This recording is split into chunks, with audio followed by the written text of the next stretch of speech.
Hey folks, I'm Chris and I'm your Commander Mechanic. It's Budget Battle Box Week. If you aren't familiar with this concept, every year I take the summer set and build a series of 4 $50 budget decks, all tuned to be played against each other. This is perfect to carry around for game nights where you may want to play Commander unexpectedly, or for teaching new players how to play Commander, or for lending people to play. Not only that, but it shows off just how good a budget brew can really be. We often get swept up in big, splashy, expensive cards we have access to in our format, but it's not hard to make a really strong deck on a strict budget. Today's brew is for Raggadragga, Goreguts Boss. This red and green 4 mana 4/4 human boar, no not a Nosuke, reads, each creature you control with a mana ability gets +2/+2. Whenever a creature you control with a mana ability attacks, untap it. Whenever you cast a spell, if at least 7 mana was spent to cast it, untap target creature. It gets +7/+7 until end of turn and trample. So, an interesting take on Gruul aggro. We want to be attacking, but our commander is a super anthem for creatures with mana abilities, and we want to use a lot of mana for his big punchy bonus. So, we'll lean into this as a build condition. For reference, a creature with a mana ability means a creature with a mana generating ability, not a mana costed ability. So a Llanowar Elves is a creature with a mana ability, where an Invoker is a creature with an activated ability that costs mana. We're looking to pack our list with the former, not the latter. The second ability on Raggadragga means we can attack with our Mana Dorks and still tap them for mana in main phase 2, kind of like having vigilance on our creatures. This means we'll want to be swinging for the fences early and often, then casting what we need to using our creatures in the second main phase, maximum punches. Then that third ability is a doozy. We'll want to ensure we have the capability to cast big spells from time to time to give massive bonuses to a single creature.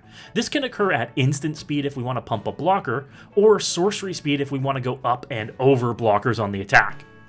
Trample is going to be our main source of evasion here, so any way we can get it is going to be a must. If you want to check out the full list, you can click on the link in the description to my sponsor, Moxfield. Moxfield is the best deck building platform in the world, and really was essential in helping me put together this year's budget battle box. Filtering by card prices and having a running total deck cost makes it really easy to stay on budget and make additions or cuts using integrated Scryfall search. Be sure to follow my Moxfield profile for new brews each week. This deck is a combination of an aggro deck and a big mana deck, switching between both when needed. We'll use the strengths of our colors and the cowardice of our enemies to overwhelm and overrun. But leaning into our commander's goals, the majority of the creatures in the deck tap for mana. And I mean the majority. With over 30 creatures in the deck, they range from Elvish Mystic to Zertot Druid to Llanowar Visionary.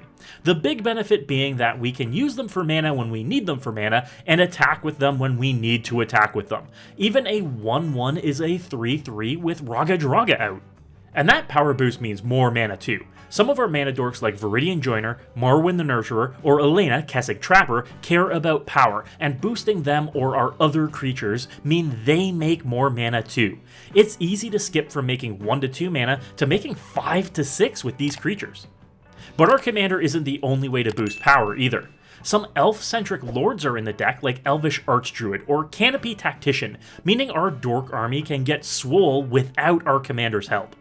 Not to mention curve toppers like End-Raze Forerunners, the budget Craterhoof Behemoth, which can come down and make our army even bigger, while giving our whole board trample and vigilance too, vital for overcoming board stalls. Then there's Kamal, Heart of Kroja too. While he is 8 mana, that's relatively easy for us, and giving our team +3/+3 and trample on top of any buffs they already have can make for a swift end to our opponents. That evasion, trample in this instance, is going to be very important. Very few of our creatures have it naturally, and it's our only way of busting through ground stalls. An enchantment like Garruk's Uprising is one of the best cards in the deck, as it grants the whole team evasion and may draw us a card or two along the way. Same with Loxodon Warhammer. We have precious few ways of resetting our life total in this deck, but slapping Trample, Lifelink, and a hefty power boost onto a single creature will ensure we're not whittled down by our opponents before we get explosive. Speaking of explosive, we need something to do with all that mana. We're making a lot of it, and Raggadragga wants us to cast big spells, so naturally Burn would be an ideal outlet here. And even on a budget, we can afford Crackle with Power, Comet Storm, and Fall of the Titans. Burn spells that can spell the end for multiple opponents at a time if they let our Mana Dorks get out of control. My favorite may be Fanning the Flames though. With Buyback, you could be casting it each turn to get Raggadragga's trigger thanks to your massive mana generating tricks. But Burn isn't our only mana outlet. We could use Commune with Lava to extend our card advantage, at least temporarily, to see a huge chunk of our library and to set up a turn where we really pop off.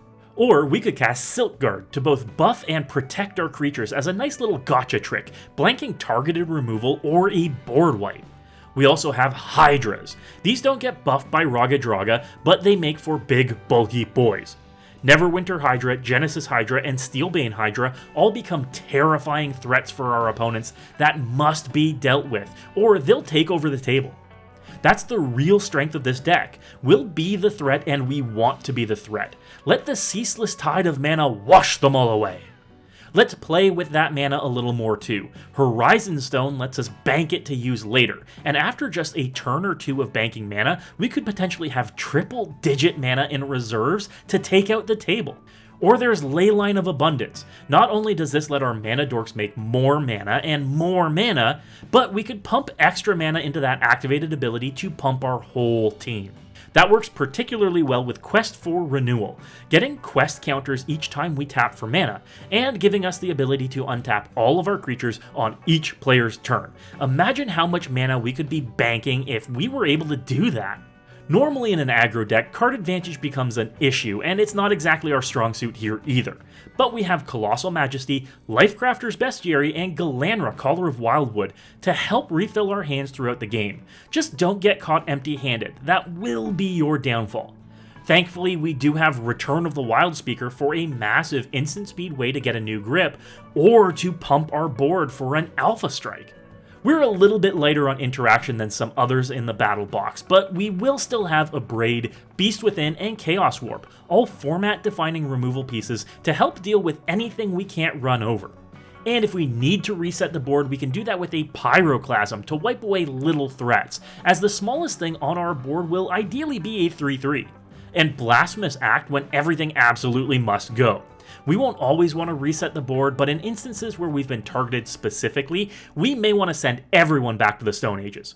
Versus the other decks in the battle box, we're going to be the bully. Abdel Adrian is going to want to go wide, drawing cards and resetting his life total, so we need to keep pressure up. If we're being timid about attacking, we're losing, so turn sideways as soon as we can.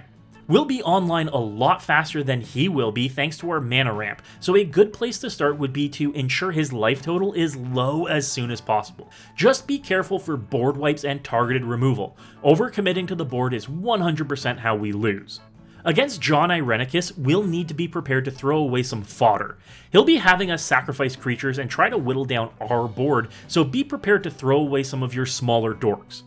Additionally, he'll be gifting you with creatures with nasty drawbacks. If we end up with a grid monitor that prevents us from casting creatures, we'll need to scramble to find a way to destroy it. However, the deck isn't the most defensive, and he may try to clog up his board with throwaway zombie tokens, so keep the pressure up. Additionally, he won't have a lot of ways to gain life, so burning him out is a strong strategy. Lastly, against Baba Lysaga, she's going to be slowly draining our life total without attacking us, while far outpacing our card advantage. But she's got very little in the way of substantial creatures, mostly value creatures, so if we can keep attacking and forcing her to lose the advantage of life total or board presence, she'll be on the back foot all game long. Be very careful about her targeted removal though. Having Raggadragga removed and turning your 3/3 attackers into 1/1s mid-combat is a nightmare scenario. Lastly, for the upgrade, there are a few pricier additions to the deck that could really turn this into more of an Elf Ball style deck, mainly focusing on card draw. The Great Henge would be a stellar addition, but it alone is worth more than the current $50 price tag on the deck. But gaining life, making mana, and drawing cards, that is everything we want to do.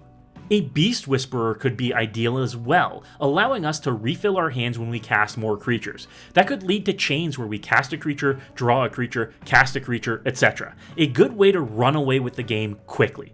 And creatures that draw cards for combat damage like Toski or Orin Frostfang would be amazing too, rewarding us for turning sideways, which is what we want to do anyway. Sneaking in a heroic intervention would be great too. Heck, even a Rapid Vigor, to protect us from board wipes and targeted removals. They're ideal upgrades. It's not hard to make a good aggro deck on a budget, especially backed by the best Mana Dorks we can afford. This is easily the most aggressive of the decks in the battle box, bringing a unique dynamic to the matchup. Let me know what you think of the deck in the comments below and what you do with your build. And remember, stay tuned all week for the rest of the battle box. Check it out linked above. Hit that like button, subscribe, and as always, have fun.